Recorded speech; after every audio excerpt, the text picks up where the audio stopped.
So that's, payback in as many weeks, days, years as it takes to use £7,000 worth of water. So, yeah. Great, thanks very much. I think what I'd like to do is just ask each of the panelists to give me kind of one soundbite on what they'd like to see from the government and the whole regulatory environment, and then open it up to questions from the floor. So, Richard, what, if anything, do you need to see from the government these days? I think three things I would say to first is consistency across government departments. So we've got some government departments telling us not to air freight things in from the kingdom, and other departments telling us to invest in sustainable development in Africa.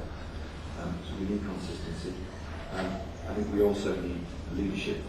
It's very difficult in a competitive environment to break ranks, whether that be the pricing of mobile phones or a decision to charge for carrier bags. Unless you get consistency forced upon you to a degree, then there will always be somebody with lower standards or lower values who isn't prepared to take that step. And the third thing I think is long-term view, the consistency of that long-term view, whether that be around building regulations or whether it be around tax climate going forward. Then the investments we are making, we're investing about somewhere between 800 and 900 million this year in the development of our estate. They are investments for the long term, and therefore the regulatory and tax framework going forward need to have a degree of consistency to those investments. Thanks. Jason.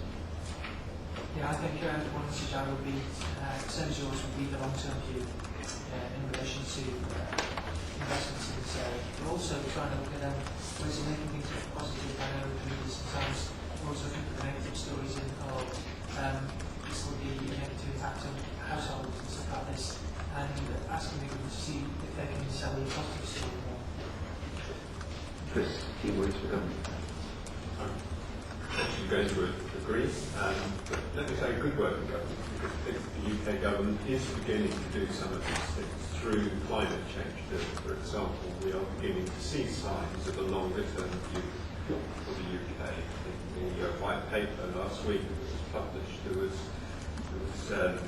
in there a number of indications of longer term returns for people investing in renewable electricity, for example. So I think there is some good news and response from government. Planning is a critical issue.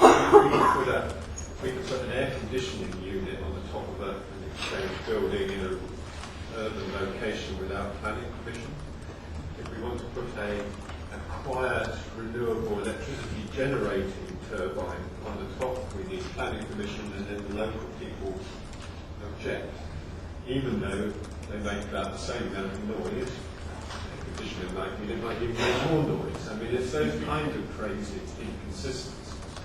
And similarly, if we want to put biodiesel in our backup generators, because it's red diesel, there's all sorts of complications between customs and excise and revenue and so on that we can't resolve, and means we can't put more biodiesel. So, yeah, joined up government is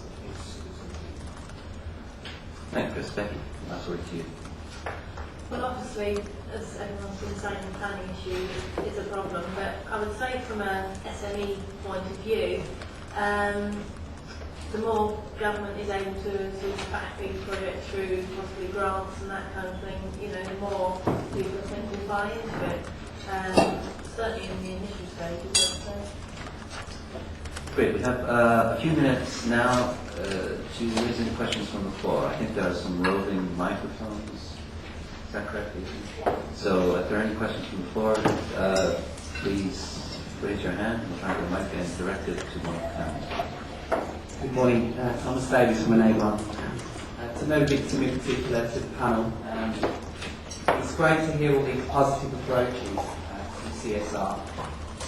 Just out of curiosity, as managers oversee sustainability, what tools are you really using to monitor your carbon and energy efficiency across a multi-structured group to allow you really as managers not to kick people to get information in on energy efficiency, environmental impact, and also look at the fluctuations within your CSR information in order to make positive impacts across that group?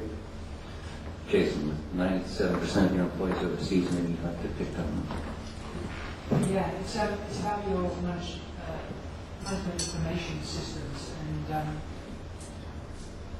what we're trying to do is put the carbon, energy efficiency, the building performance areas, and we use the same systems that we use for measuring and monitoring any other system. So if you want to invest in a different system, so we said, we are going to invest to report our performance. And just adding figures or lines to that data and say, right, what about the energy bill, what about the video conference use or something. So we use the same systems. Anybody else want to add? I said you need both top down and bottom up. So if you look at the total carbon footprint of the company often comes from your billing, or where you receive invoices from your suppliers, but that doesn't actually help identify where the same.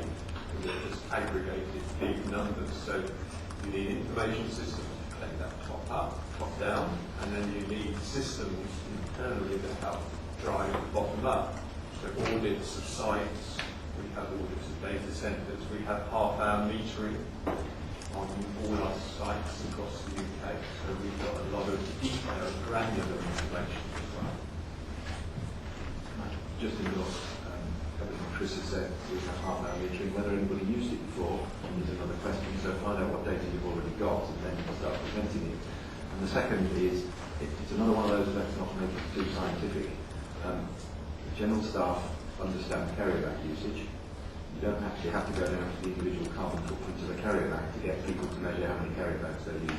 So, cost of wrap, cost for 100,000, number of carrier bags. This is data that people are used to using, and it's about lifting that to the front and not making it too scientific. Great. Yeah, question. David Kamani from ICF International. I was very interested to hear from Chris that the first prong of your plan strategy was really focused on the adaptation side. I would have thought the food and beverage sector is particularly vulnerable to physical impacts of climate change. So it'd be interesting to hear from Richard about the risks you have in your supply chain, and also from Jason about how banks such as yours might choose to integrate those kinds of risks into your investment appraisal. Richard,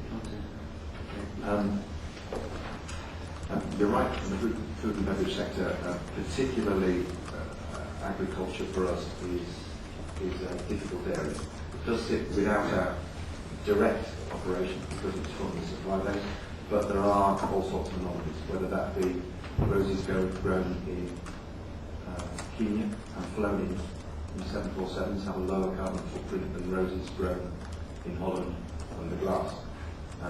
We've chosen to carbon label with aircraft symbols so customers can make a choice. But the reality is those roses in Kenya have a lower carbon footprint than the ones grown in Holland. Those anomalies need to be dealt with. Similarly, New Zealand lamb, we understand from the Carbon Trust work, has a lower carbon footprint than Welsh lamb because of the foodstuffs that Welsh lamb are fed in the manufacturing process of that Welsh lamb's foodstuffs. These are difficult things to deal with. However, the first stage is an understanding. So an understanding of where that carbon is produced in your supply chain. We're doing work with the Carbon Trust at the moment to go down all of the supply chains for our food division and understand where the biggest carbon impact is. Jason, good comment. Okay. What we have is we're developing a series of sustainable lending sector guidance statements, which is a discussion amongst the teams that are relevant. And they've sort of picked, I think, a dozen sort of various sectors. nuclear forestry again in Germany, palm oil, tobacco, fresh fuels, it looks other gas, mining methods and ship breaking as these sort of initial areas where they want sector statements to say